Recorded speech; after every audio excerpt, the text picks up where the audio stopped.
Have you ever chased a dream of passive income only to find out that the easy money actually costs you more in time, energy, and sometimes even in cold hard cash? Maybe you've even passed up the opportunity to double down on what you're already great at, thinking there's a shortcut to freedom. Imagine instead of gambling on unproven side hustles, you optimized what was already working and you watched your income grow with a fraction of the effort. You're listening to the Real Estate Fast Pass podcast, your backstage pass to off-market deals and true wealth building through real estate.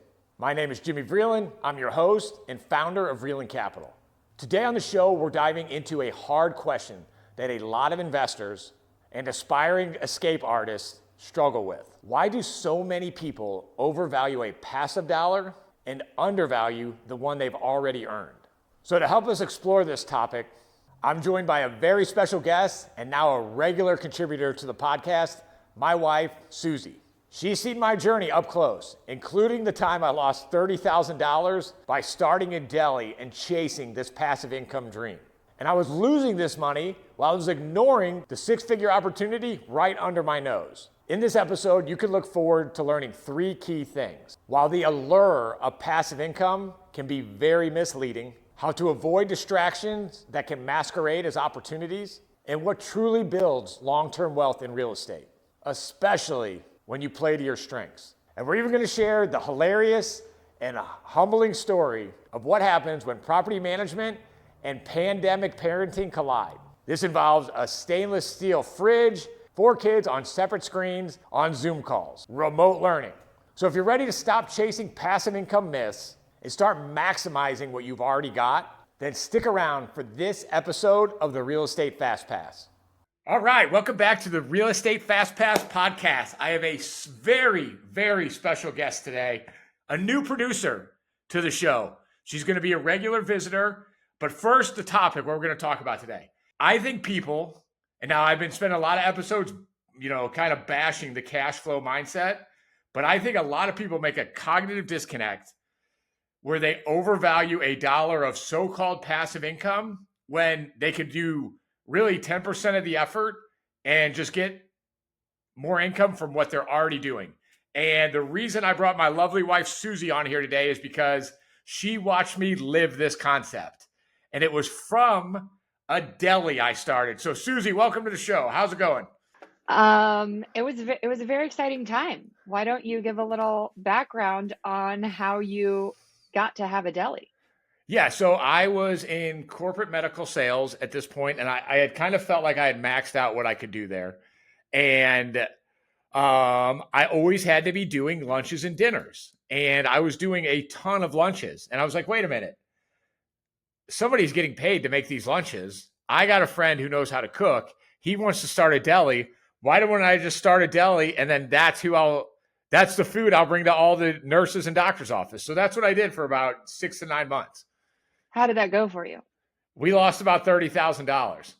But what motivated you to not just go get more doctors or do something more with the W-2 job that you had? Because that seemed to be going pretty well for you.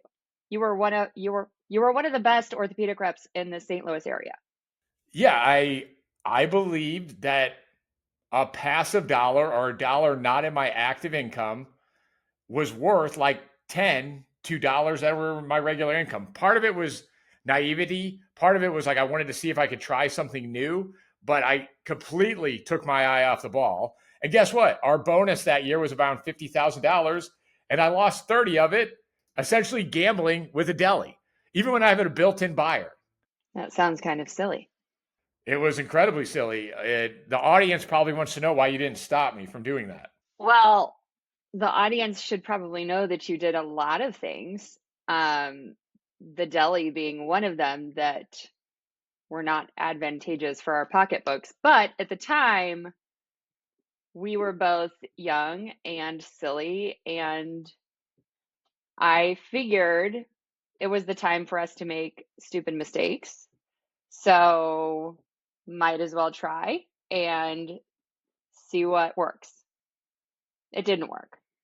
Yeah, it was a complete flyer. And then, by the way, I think you were pregnant with Bubba, and I think Maria was definitely born.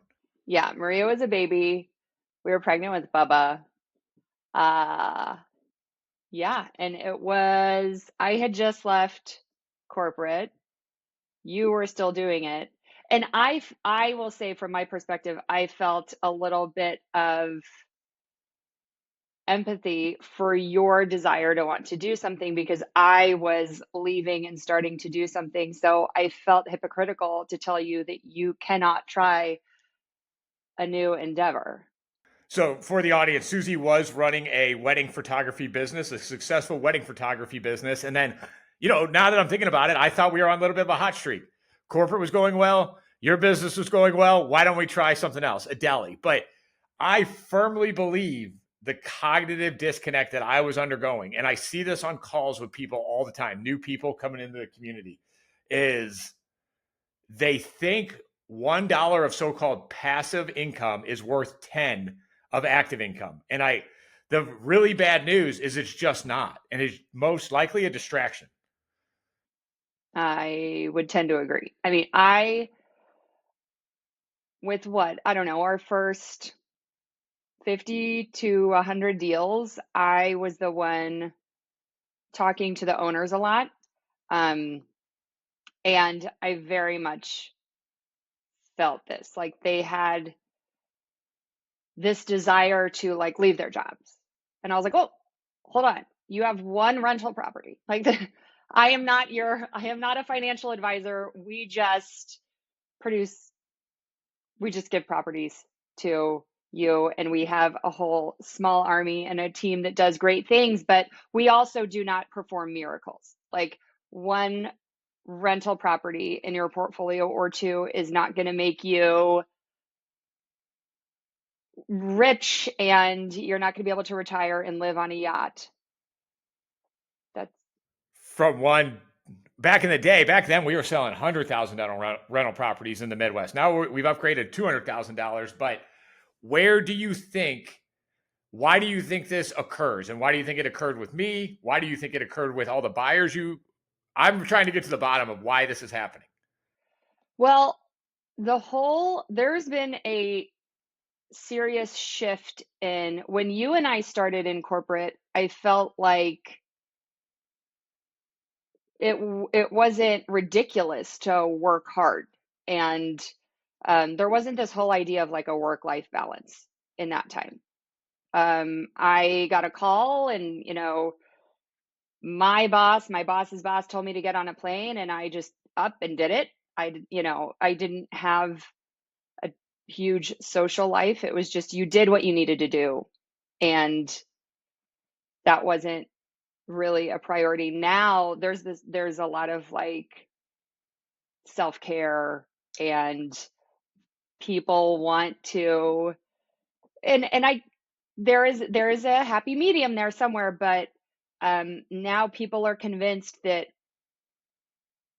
they don't need to work, and they just need to do things that are easy and satisfy themselves. And they're told like, oh, quit your job when you're 40 years old.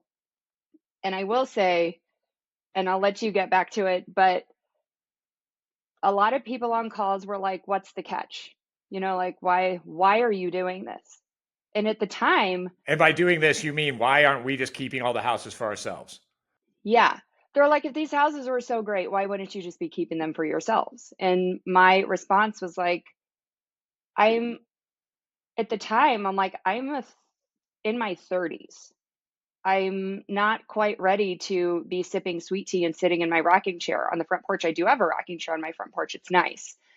But at 11 o'clock on a Tuesday, I'm not going to be sitting there. I'd rather be doing something productive, like using our God-given abilities and talents to do something. I wasn't ready to retire at the age of 35. Well, and then, so that first 100 rentals that we bought for ourselves, we still have some of them left that have like $3 million worth of equity. I bet you selling the ones we've sold, we've probably made a couple of million. And it was a phenomenal investment. It was a great job. But even we're talking 7-figure returns. We have 4 kids. We live in a nice neighborhood in St. Louis. Still not enough to live on a beach. I think we could go on a ramen noodle budget. The kids wouldn't go to Catholic school, and we could maybe have struggled by. But then at that point, you're poor again. It's like, sure, you're not working, but then you're poor again. But also for like your mental sake, it's good to have purpose and it's good to do something with your talents and give back. I mean, even like individuals who retire, I think it's a good thing for them to continue to get involved in their church or, in the local community to give back. But just this whole notion of throwing up your hands and calling it a day is silliness to me. And if you have the resources to get after it and have a job where you can, give back to your community in different ways and also build a portfolio on the side, it's like that's a win all around.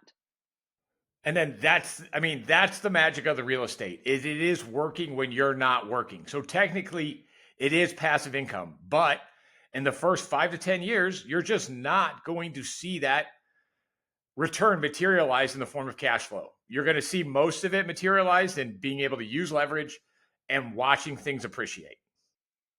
Yeah. Yeah. I would tell people, in the first 10 years, like we'll keep you on a need to know basis.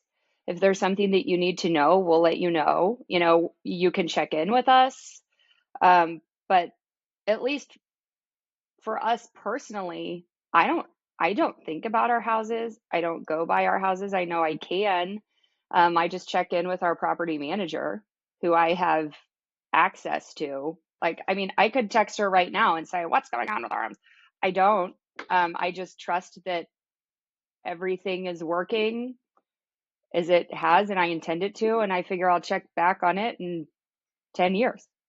And then do you think if you were giving me this advice 10 years ago when I was messing around with this deli, do you think I would have taken the advice?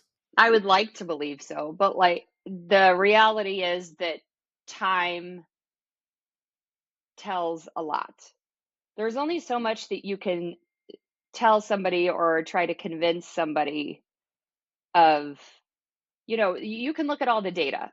You can look at historically, I mean, there's books upon books of real estate, and everybody knows. Like when people meet me and say, like, oh, you're Jimmy's wife, like I know what you guys do. And everybody knows that real estate is probably a good bet when done strategically and safely. Um, I don't know that people can, I don't know that they can be convinced otherwise. I think they can. Like, do you think I would have had to just do the deli to realize I was a dumbass? Sometimes I feel like people need to do stupid things and get a punch to the face to realize that was a really bad choice. And sometimes you just got to let people do it. Like, I see people all the time be like, you know what? I like the idea of using a company, to do it for me, but I just want to do it myself. And I'm not going to talk, there's only so much persuading I can do. I mean, you've installed cabinets and done tiling. I would never let you install cabinets and do tiling in our home, but you wanted to do it once upon a time. And for the audience, what Susie's talking about is to save money. Me and my a business partner on a couple deals, we would spend our weekends doing the rehabs ourselves. And so both of us had very small children. Both of us had very busy lives, very demanding jobs, but yet we still chose to do it. And like, honestly, and now the deli, I do think I could have been stopped. This, I was like, no, we're doing it. And looking back, it wasn't horrible to have that experience, but it definitely wasn't monetarily profitable. And it was nothing I could grow. No. And for the record, you are no longer doing any tile work or installing any cabinets for our team. I haven't done that. It was a house on Netherton. Still one of my favorite deals. That one, when we sold that one, I was sad. I'm sure you did a great job. The tenants loved it. The tenant there loved that house. I believe it. But you don't think I'm nuts that people, there's some type of cognitive disconnect there, that people value a passive dollar more than an active dollar. And I think that is a big, big mistake. Yeah, I agree. I mean, I don't know how many very successful people we have talked to that have really great careers, have been really successful, have made a lot of really good choices, but they're just desperate to find a dollar that they didn't have to clock in for. I mean, there's not clocking in anymore, but like that they didn't have to work for. I think it's their personal view that they didn't have to do what they're already great at. I think it's that. I think the grass is always greener. I think people are always looking for something else. And I'll say this for me in corporate, I was not appreciative of the money I was making. It was always, I want to find other money. Like I was young, I was stupid, I was arrogant. But I definitely fell for that. Yeah. No, I think it's very easy to do that. And like you said, the grass is always greener. It's like you see somebody made it big with like an oil well, or somebody, there's this like, what's that movie where it's like Fugazi. It's like there's always these ideas of, this success without having to work for it. But I wish there was more of a pride in the success that you do earn and you do work for, and then just leverage that. And then you can use that as a tipping point to do other things that you enjoy doing. Well, and then here was one of my legitimate frustrations that I think was a legitimate frustration. And it was, we were getting crushed in taxes. Yeah. And so I was looking at any LL, because the way we ran your business was brilliant. We put a ton of expenses on Susie's business, even though it was profitable. She was always able to show a paper loss. And then that paper loss, a couple years, knocked me down into a lower tax bracket. And it's a real estate podcast. Time for the real estate plug now. But when you do buy properties, it does do that. It can knock you down in a lower tax bracket. It does have very distinct tax advantages, and those tax advantages are generally earned in a passive manner if you work with a team. I cannot imagine what I would have given for us to have had this system built out. Like, I mean, there were tears, there were nights. I mean, just trying to build out the property management business, weeping. Like, I'm not much of a crier, but I was weeping. For the audience so they understand. So we were trying to implement, and if for those of us are listening that are already working with us, like you guys get your rent manager statement. Setting up rent manager was hell on earth. And just a funny story from the beginning, before Susie came in and brought order to the business, I was just paying people their rent, even if their tenant paid or not. I was like, the tenant will get it back to me, because I didn't want to hear the owners complain. Like, that's what happens when you have the entrepreneur doing the X's and O's of the business. Like, it was bad. I don't know if that's ever been confessed on the internet, but that is true. When I started at that point, and this was like the very, very beginning, like I think we were only managing a handful of houses, but I noticed that there were automatic payments set up in the bank. And I was like, how strange, like, why are we automatically paying these people X amount a month? And then I found out that regardless of whether or not the tenant paid their full rent, I was like, shouldn't the payment to the owner coincide with the amount that the tenant has paid on the property? Or, if there was an expense, if like the dishwasher broke, or, no, that happened for a little bit. But all I'm saying is, But back to rent manager to get it all set up, to get it to make it work, and their support. Like Susie would be on the laptop. We'd put the kids to bed, and then we'd be working from like 8:30 to midnight. And I do remember a few nights where you just broke down in tears because it was just, I don't understand why it was so hard. It was just a pain. it was very hard. Yeah. And it was difficult. But to my point, like what I would have given to have just waltzed into a situation where somebody found the house for us. We didn't have to do all the marketing. We didn't have to go on appointments. We didn't have to lock up deals. We didn't have to do transactions. We didn't have to work with the title company. We didn't have to fix the house. We didn't have to find a tenant. We didn't have to manage a tenant.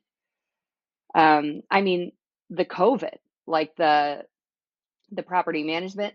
Oh, you got to tell, since you're on the podcast, you got to tell the COVID story. Which one? When all the kids are at home Oh, yes. and the tenants yelling about a refrigerator.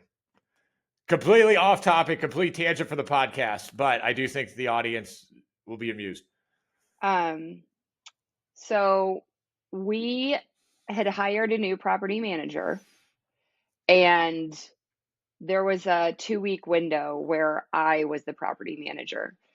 And this was early COVID. This is like when people still didn't know what was going on COVID. this was the day that things hit the fan, and we sent everybody home from the office. We were like, take your computer. We don't know what's going on. Take your things. Like, we'll figure this out. And the kids all came home, and we had 4 kids, I want to say like between preschool and 3rd or 4th grade. And they all had to be on Zoom calls. It was madness. So we were like breaking out the old laptops, all this stuff. And I was fielding all the calls from our residents, calls from the owners, running maintenance, all the fun stuff, until the cavalry came in. And there was an incident where a refrigerator broke, and the owner was like, yep, get a new refrigerator. And they're great. We'll get a nice stainless steel, like top bottom refrigerator. So it gets delivered. The delivery guy calls me. The tenant at the time calls me. The owner, everybody's calling me because the tenant is refusing the refrigerator at the doorstep because they wanted a French door with a snack drawer bottom. And I was like, this isn't happening. If you would like to purchase that would be great. Wonderful. Here's the dimensions. But that is not what is being provided to you. Anywho, the teachers hear me screaming. So I've been plugged into different parts and then, of the by the way, business. all 4 kids are supposed to be on their own individual screen for virtual learning too. That was awesome. Yeah. So I was yelling in the background, and they weren't muted. And the kids are like, Mom, my teacher said I need to mute my laptop. So that was enjoyable. So I'm trying to think in my mind, if I could have done it all over again, honestly, I would just wish someone had told me, hey, dude, I know that supposedly passive dollars is exciting and it brings hope and you're looking down the road and allows you to dream. But don't forget that the passive dollar and the active dollar are worth the same amount, and the active dollar is probably more controllable. Well, yeah. And just like have some pride in what you're doing and leverage a team. If we could have leveraged a team, that would have been incredible. I don't know that existed for us. Well, we did kind of leverage teams. We leveraged teams from the collective genius. Yeah. So we essentially got a mastermind team that showed us how to do things and kind of mentored us. They mentored us and they told us how to build stuff out. But to just say, hey, Jimmy, I'd like to buy 10 houses over the course of the next 5 years. Can you help me? And you say, yeah, here's your first deal. Like, what an incredible thing. I know I'm your wife and all, but what I would have given to have had a Jimmy, 15 years ago would have been real awful nice. And it maybe would have kept you from doing your other stuff. Well, I didn't bring you on the podcast to. No, but I'm saying there's a lot of anguish that happened. I mean, the deli, you had a coffee shop for a while. Remember? Oh yeah, the coffee shop, that was a bad one. I remember the multi-level marketing guy who you hated and that I liked. There's a lot of people that I have disliked. Where I was gonna like sell books and memberships to like a book club. Oh geez. Yeah, I think I poo-pooed that one pretty quick. Yeah, but I was mad at you for not being Yeah, you on were board. mad I wasn't supportive of that one. So Yeah. see, there have been times where I put my foot down and you haven't been happy with me. Yeah, that one. And so I guess what we're also saying is, because I still want people to start things, but only start it because you're trying to pursue excellence, not because you think something else is better out there or you think what you're currently doing doesn't make you look cool on Instagram. Yeah, for sure. I will say I do think the social media landscape has also made people want to think it's cooler to not have a W-2 job. Yeah, for sure. Because, everybody knows somebody on social media who's making a living online in some capacity. And I'm not poo-pooing that, but But by the way, no one on social media ever puts their net profit. They put their gross revenue on, and you can have $1 million in gross revenue and $999,000 worth of expenses, and you made $1. So don't listen to anybody's gross revenue. It's irrelevant. Yeah, that's not a, and I don't know.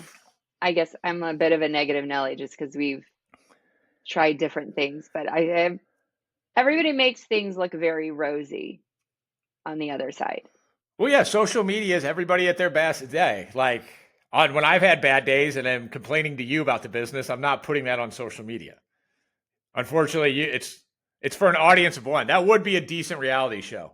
We could. That might be an idea for the future. Well, what do you think, Boo? I think we've explored the topic that a passive dollar is worth the same amount as an active dollar, and don't discount the active dollar. I don't know if there's anything else we could lead to this conversation or that we could add to this conversation. I think that's good. Your hair looks great, by the way. Your hair looks great too. And by the way, we got the tech guys coming out to the house, the AV guys coming out to the house next Thursday. So I will be able to change my office to actually have podcast interviews. So Susie will not have to be on her laptop. And I can gaze at you in person? Yes, and the YouTube audience can witness that. That's exciting. I'm happy It to is. hear that. So if you listen to this podcast, and if you're already using Vreeland Capital for Done For You Real Estate, thank you for that. We love working with you guys. But if you're on the sideline and you think this might time to be to go, and you're like, man, what I got going actively is pretty great, but I do want some real estate, and I do want to build wealth, get tax advantages, and yes, build up a cash flowing portfolio, then click the link in the show notes or just DM me on Instagram, and let's get started with the team. And if you know somebody who could benefit from these type of conversations or just interested in real estate, please like, share, and subscribe to this podcast. Well, thank you, Boo, for coming on. Thank you for having me. All right. Talk to you later. Bye, guys. See you guys. So if you like what you heard today and you want to learn more, sign up for a discovery call with one of the Vreeland Capital success coaches at jimmyvreeland.com.